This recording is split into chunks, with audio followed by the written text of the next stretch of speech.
So now I'd like to bring up not our guest speaker, but the person who's introducing our guest speaker. We don't get to see a lot of him lately because he's currently at USC. He's the interim vice president of research. So we're so happy that the founder of the USC Aphasia Lab, Julius Frederickson, is here.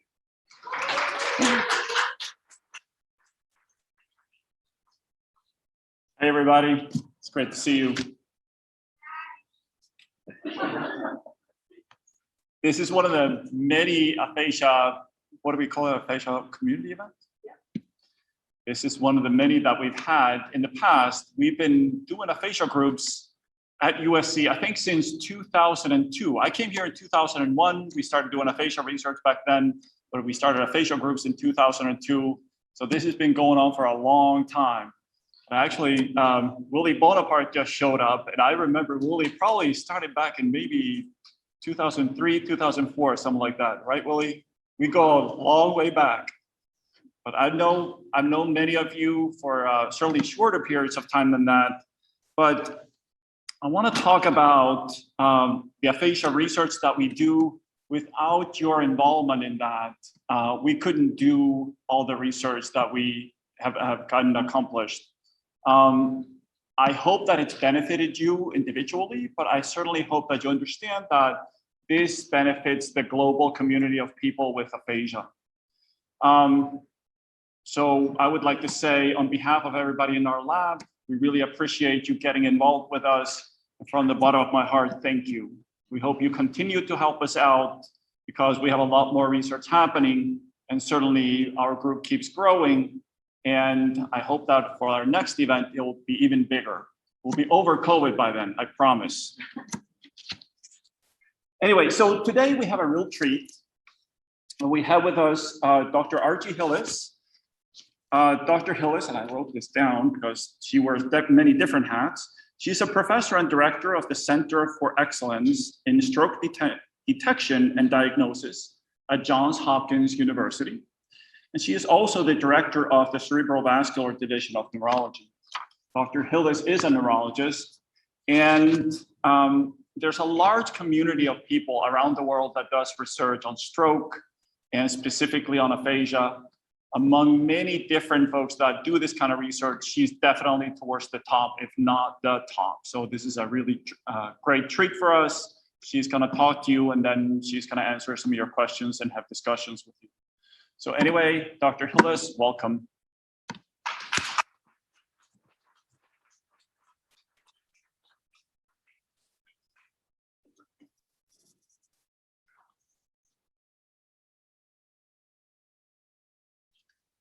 Thank you so much. It's really an honor to be here. It's an honor to be part of CSTAR, the Center for the Study of Aphasia Recovery, of which you all are very important parts of this study.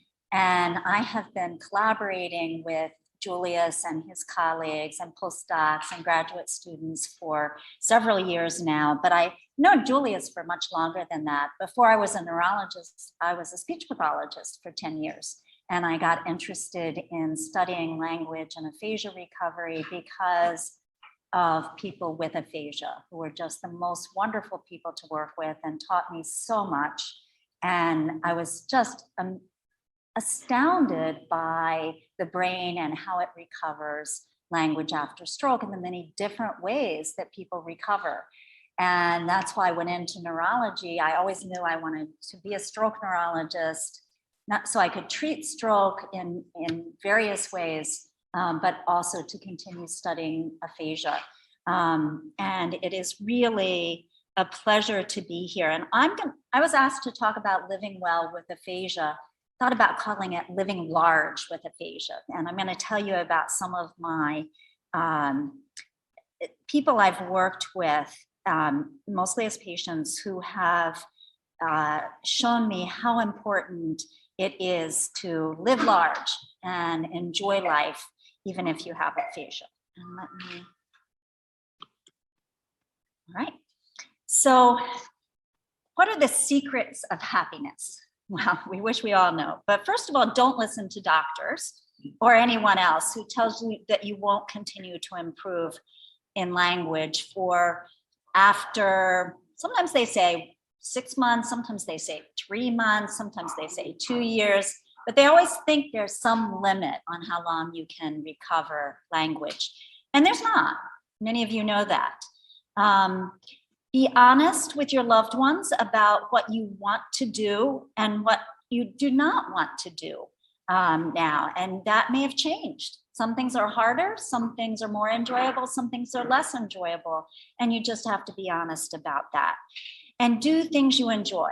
And there's many things that you can enjoy no matter how badly your speech is affected. You can enjoy travel, you can enjoy art, new sports for you. You can learn new things, many new things. And my study of aphasia recovery has revealed that people recover in many different ways. And we're seeing this as well in the work of C-STAR. But usually in the first few hours or days after stroke, the most important way to recover is through restoring blood flow. And there's a number of ways we have now to restore blood flow, whether it's pulling out the clot that causes the stroke or breaking it up with a clot buster or various other things. But then people recover through reorganization of structure function relationships and changes in network connectivity. And that's what a lot of the research from the C-STAR has been showing us. But there's also the possibility for many years and the rest of one's life to establish new pathways and compensatory mechanisms to communicate effectively. So I'm going to talk about a few of my people I have worked with and how they've recovered and what they've taught me. This is a gentleman who had a big left hemisphere stroke, and all my scans are like radiology, where the left hemisphere is on the right side of the brain and the right side is on the left. And you can see that this gentleman had a very big left middle cerebral artery stroke that involved really the frontal cortex, temporal cortex, parietal cortex. And he, for 2 years, couldn't speak at all and didn't understand. He had what we called global aphasia. But then he decided he was just going to get better.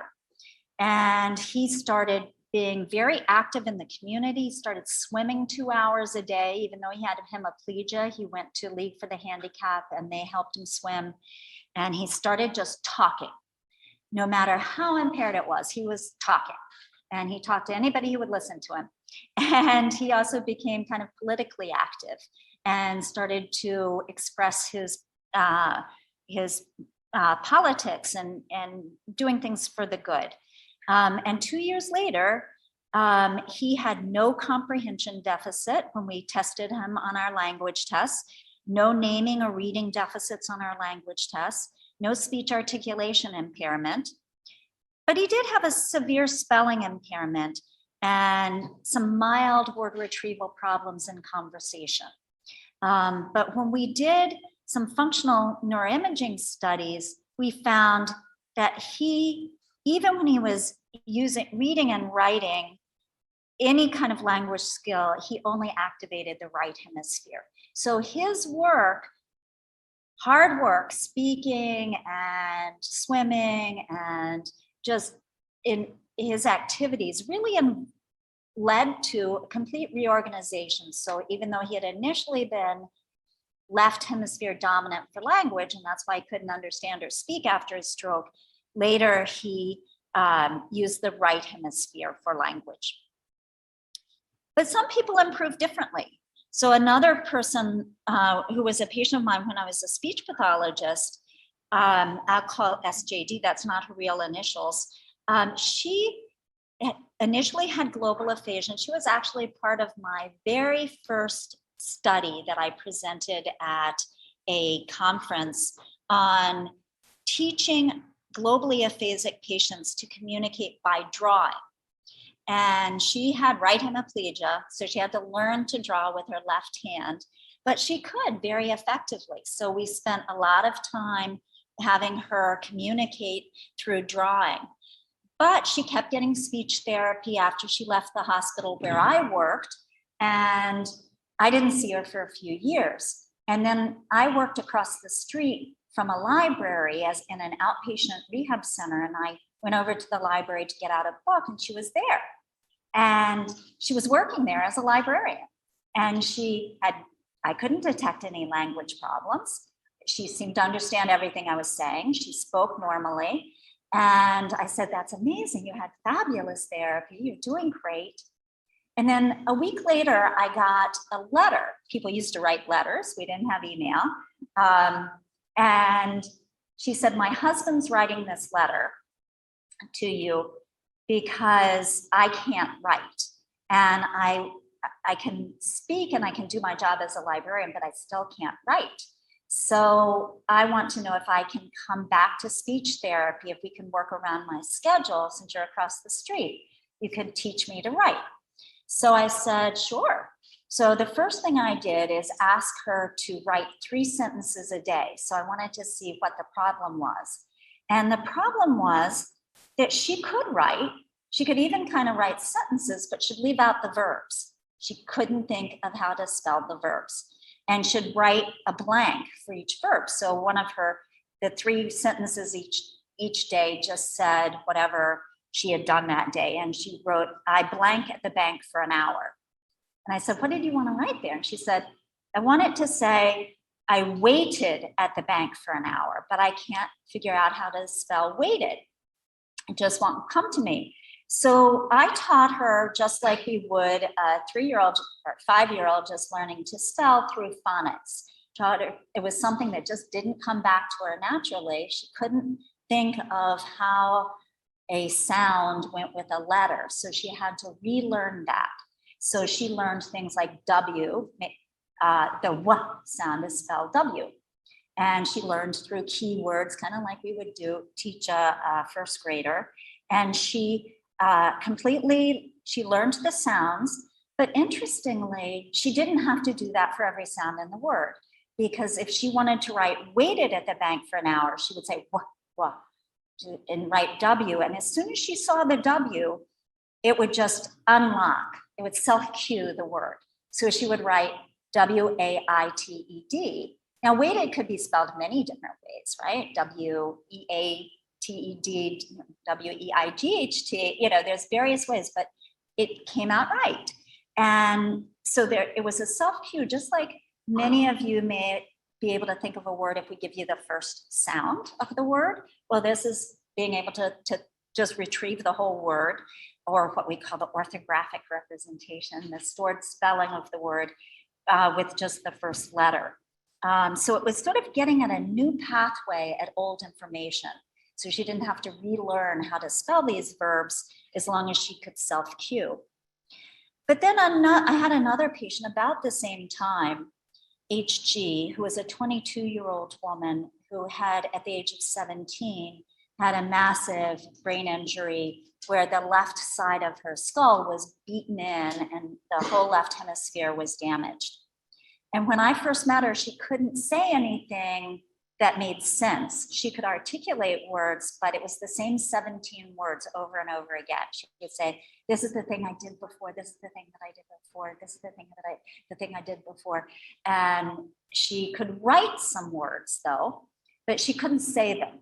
She would write, sometimes she made some errors like writing dog instead of cat or cow instead of pig. But most of the time she could get her ideas across by writing, but she had no idea how to read those out loud. And I thought, well, I just taught this other person to self-cue using sound to letter conversion. We can do the opposite and teach letter to sound conversion. And it took her a long time, even to get started. She couldn't repeat even, sometimes if you'd say, repeat the word cow, she would write pig. She was just not processing the auditory representation. So we would do just syllables like be, buy, bow, and would write the word. And finally she learned, it was almost like a Helen Keller moment. Like, now I've got it. The sounds each letter has a sound. and she memorized that, but it didn't self-cue anything. So she could read out loud what she wrote or what anybody else wrote, but she had to go one letter at a time. So if she wanted to read O-N-E, she would say, O-N. And bear, she would read beer. Yacht should say yacht. And if you knew what she was doing, you could kind of understand what she was trying to say. You'd kind of have to do it in reverse. But she was not accessing previously learned representations, clearly. So even when she wanted to say things like where she lived, she would picture how it was written and try to sound it out. But she said, very Baltimore. So she didn't even have that recollection that ST stands for street or MD stands for Maryland. And she would call me Hillis. So abbreviations didn't make any sense. And her mother said to me, and you may only understand this if you're from Baltimore, but she said, I know you taught her to say water because I've heard you say water. Everybody else in Baltimore says water. So she really could be taught to say things by memorizing a different spelling of the word. So she wanted to say pizza. So we would say, instead of pizza, I would respell it P-E-E-T-S-A, and she'd say pizza. And doctor, D-A-K-T-E-R.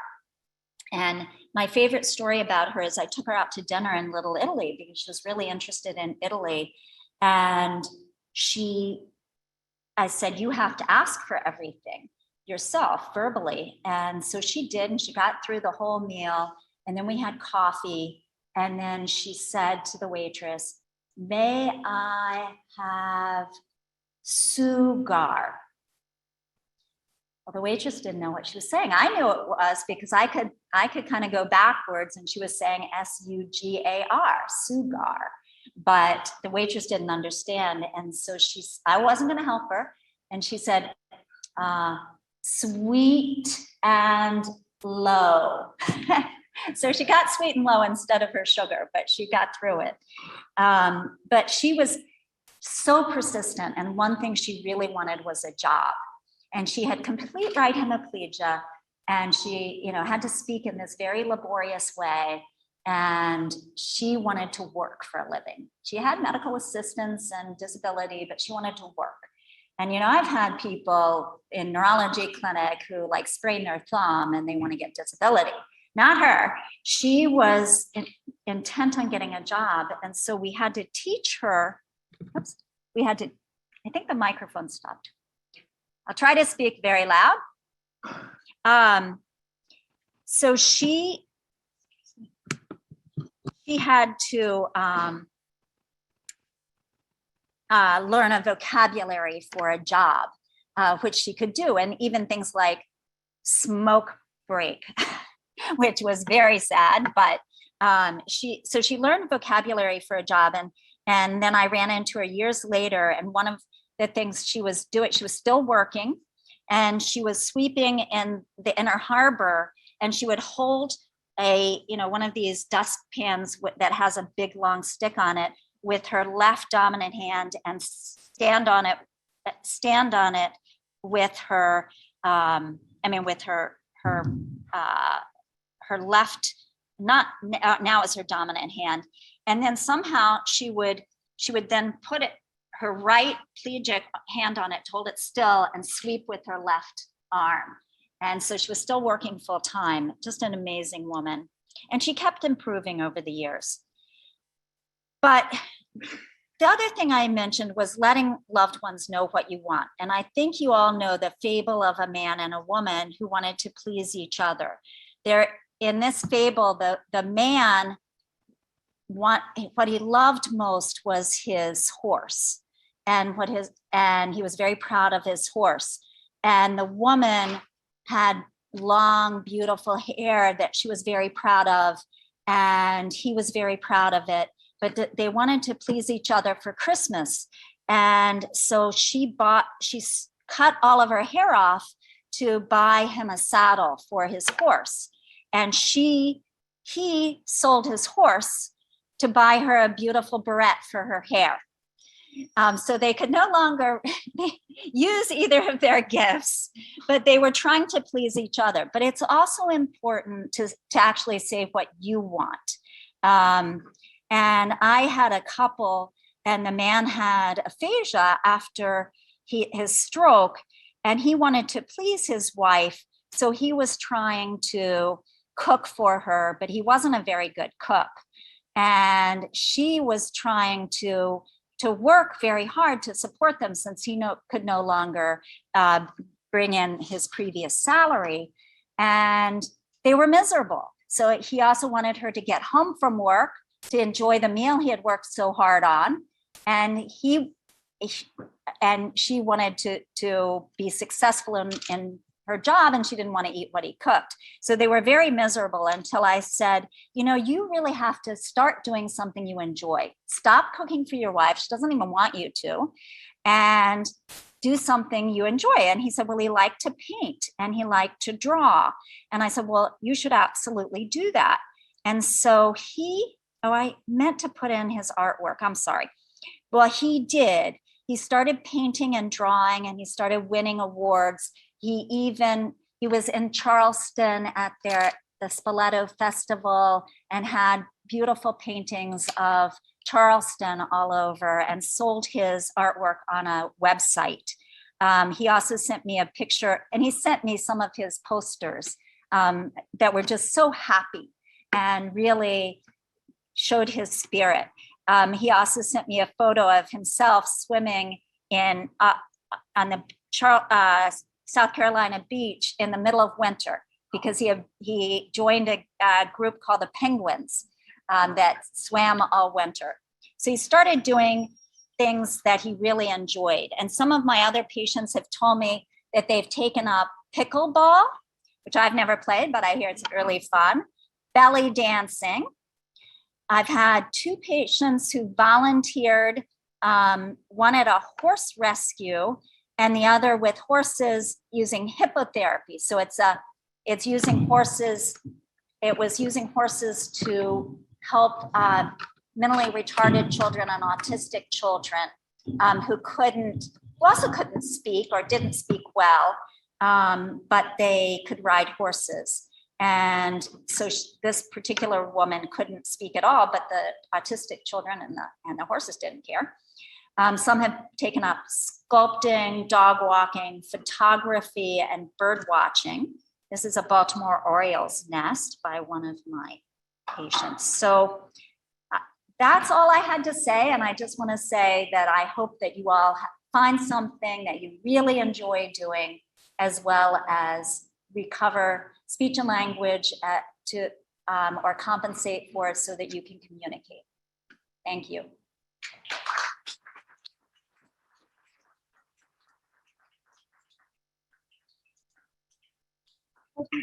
Some questions, raise your hand and we'll come around and get your questions. We already have some that were submitted in advance, so I'll let Argye take those first.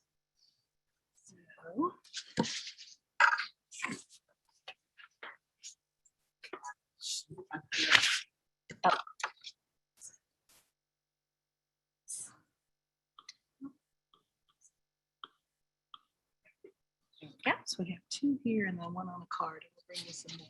Great. So, hello.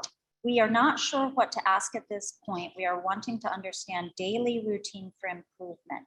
My brother has very good comprehensive and reading abilities, but continues to struggle putting his thoughts together and speaking back. So there are many people in the room who have some good ideas for a daily routine, but some of the things that I think are important principles are just to keep trying to speak. So if it's reading out loud, whether it's reading out loud to your dog at first, someone who really doesn't care what you sound like, or reading to a grandchild, or reading, if you can read out loud, I would give that a try, The other kinds of things are singing and saying things simultaneously. So things like chanting with your partner and things like that, trying to say things like whether it's the Lord's Prayer or the Pledge of Allegiance or something like that. But the more you can talk, the better. Also, exercise is good for the brain and a good healthy diet. Lots of fruits and vegetables, fish more than red meat. All of those things are good for the brain. And as I mentioned, swimming is one of the exercises that is good. Any kind of aerobic exercise, walking, bicycling. We heard the wonderful couple on their bicycle trip. What are the best methodologies for relearning to read during stroke recovery? So I guess so there's different types of problems with reading. So some people need to learn to read again by maybe sounding out the words, like I was talking about, the person who learned phonics to read out loud. Other people learn to read better they really have trouble with letter recognition, particularly people who have what's called a posterior cerebral artery stroke that affects the vision on the right side, may have difficulty recognizing letters. So some people learn to read again by tracing the letters and recognizing the letters better. There are some computer programs that are used for improving reading. And I think now using a combination of trying to read and also having the screen read aloud to you is helpful so that you know if you're getting it right or not. So I think Google Chrome has a screen reading program. A lot of, technology has been really helpful. Actually, one of my patients is the first one who ever taught me that I could use that little microphone symbol on my iPhone to dictate a message, because he said he couldn't spell it all, but he could use that. But I think that gives you good feedback. Those kinds of things give you good feedback and iPhones will do that too. There's a say it to me or read to me app on smartphones. What's the state of therapy today? If someone had a stroke today, would they receive online therapy, at home therapy, etc.? And has this changed much over the years? Sorry, we're still having. Okay. So yeah, that worked. So it has changed, and I guess there have been a few positive effects of the pandemic, and one of them has been the increased use of teletherapy. So lots of people now are getting therapy at home by teletherapy, which has helped a lot of people with aphasia who just don't have transportation to get to therapy. And I know there's a study being done by C-STAR. Julius Friedrichsen had the insight quite some time ago before COVID that this might be a really important new pathway for providing more therapy. More and more online aphasia programs are available. They started way back when I was a speech pathologist, when people first had home computers, but they've become so much more advanced and useful now and flexible. And so it's changed dramatically. I would say even, that in the last few years during COVID, again, there's been an exponential growth and advancement in in computer programs and apps that help with speech therapy. And I think it's a very good thing.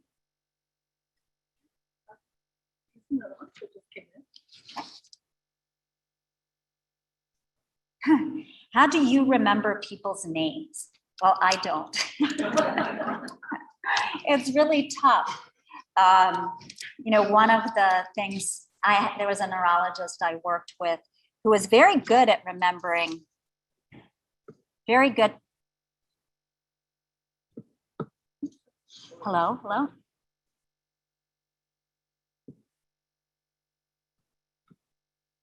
Worked once.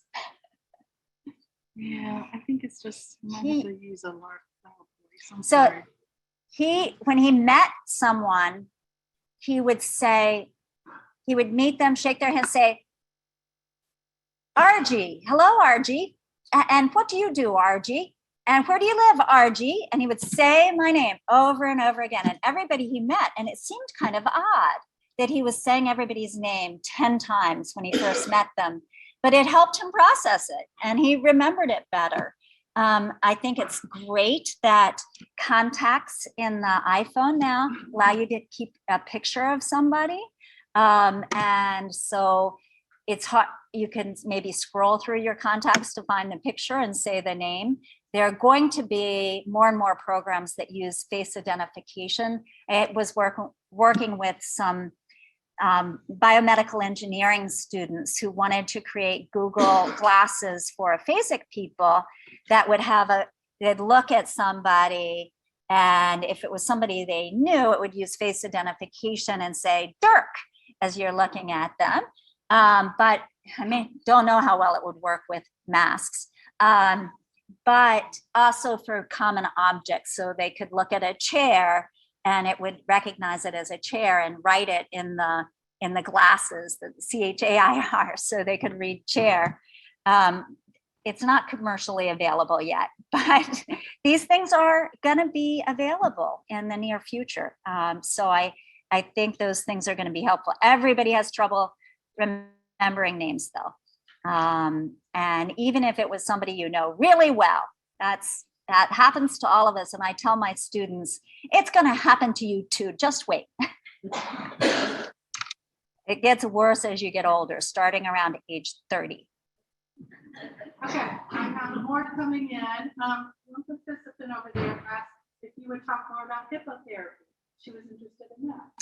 Oh, yeah. So hippotherapy is, I don't know why it's called hippotherapy, but it is using horses to, there's several programs in Maryland. I don't know, I bet there are in South Carolina as well, where they take kids with autism or they take kids with other special needs and just teach them to communicate with the horses. Sometimes people with autism have difficulty with social communication, but they actually can establish a relationship with a horse by just first taking care of it, brushing it, feeding it, that kind of thing. And horses, like many animals, like dogs, have a lot of empathy. So they know how somebody feels, and they eventually usually learn to ride the horse, and it becomes something fun for them as well as therapeutic. They're also used, a friend of mine has a program using horses to treat PTSD to veterans from various wars who have PTSD, and these veterans develop a relationship with the horse, and it changes a lot of graduate students are doing fMRI studies, but it changes the activation patterns in their brain when they see emotional scenes and things. So it really does change how they respond to emotional situations. But you don't have to be able to speak to volunteer in one of these organizations, because like I said, the horses don't care, and usually the kids don't care either whether you can speak. They really are often communicating more by gesture and sometimes apps on the iPad or something like that. Another question is, why is it that some people are 5% verbal after the stroke, some might be 25 to 60%, and some are 100% verbal? What's the difference between people and how their communication is after a stroke? Well, that's one of the main things C-STAR is trying to figure out. And there's several answers. Part of it is how big the stroke is. Part of it is what part of the brain was affected. So a stroke is caused when there's a clot in one of the main vessels that supply blood to the brain. So most strokes that cause aphasia are caused by a clot in the middle cerebral artery, but it has several branches. And one of the branches, the inferior branch, goes to the back of the brain, the temporal lobe, the posterior temporal lobe, and affects comprehension, but not so much speech. Maybe it affects how sensible the speech sounds, but doesn't affect speech articulation. Whereas the superior branch goes to the front of the brain. And if you have more damage there, typically you have more problems with speech articulation. So depends on how big the brain is. It depends on how where the lesion is in the brain. But it also depends on how healthy the rest of your brain is. So we've learned in C-STAR that if you have been a long time smoker and you don't eat a healthy diet and you don't exercise, the rest of your brain has a harder time taking over for the damaged parts of the brain when you are reorganizing. And it's not too late to change. So I've had patients who were diabetic and hypertensive and obese, and they changed after a stroke to start exercising, became vegetarian or pescatarian, and then they started their diabetes went away, their hypertension went away. They no longer needed medications for either of those things as they lost weight and became more fit. And that really helps the health of the brain. So that can help the rest of the brain take over for the damaged parts.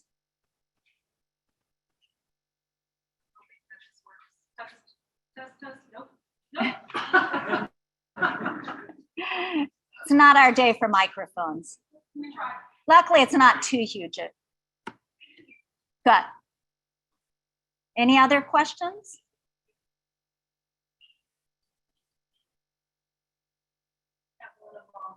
That's that's fine.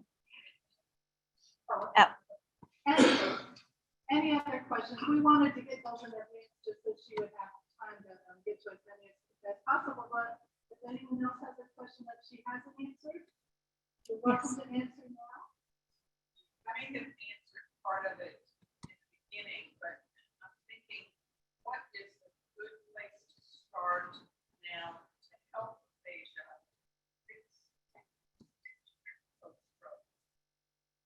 Well, yeah, so the question was, at 6 years post-stroke, what's a good way to help aphasia, to get started helping aphasia?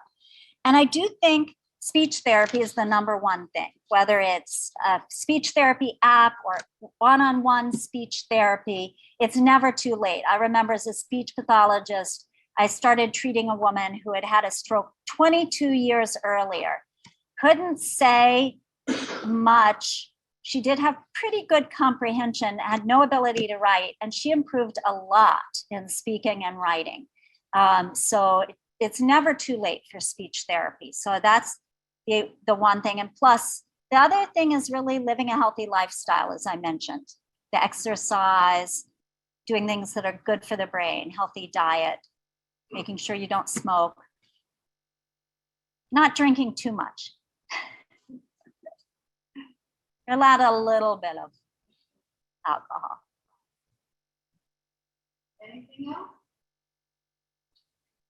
I want to let you know that Dr. Hillis will be around for a while, so if you feel more comfortable asking your one-on-one, I'm sure she'll be happy to answer your questions. As you can tell, we speech pathologists love that we get to work with her because she's a neurologist, she's also a speech pathologist, so she gets it. She gets it all. So I know she's very happy to speak with you. So thank you, Dr. Hillis. Thank you so much.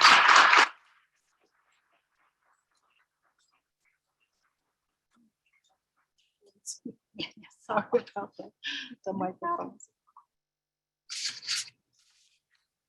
Okay, so we are going to do another round of door prizes, but before we do that, I want to thank some folks who made this all come together. First of all, let's thank Argye again, Argye Hillis, for being our guest speaker. We really appreciate that she was able to leave a very busy practice and come here and speak to us in Columbia. I want to thank the ACE, we call it ACE, the Aphasia Community Event, the committee that put this together. If you could all stand up. That is Hank and Kelly. You guys stand up. Sarah, Mary, Lindsay, Lisa, Michaela. Who did I miss? Did I miss anybody? But, okay, but thank you. These ladies put everything together. We've been a little bit out of practice since we haven't done it in person for a couple years.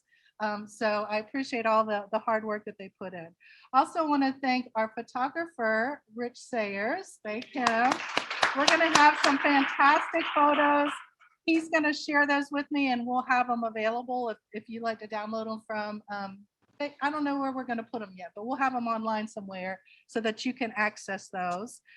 Is Alyssa here? Alyssa's in the back. Alyssa?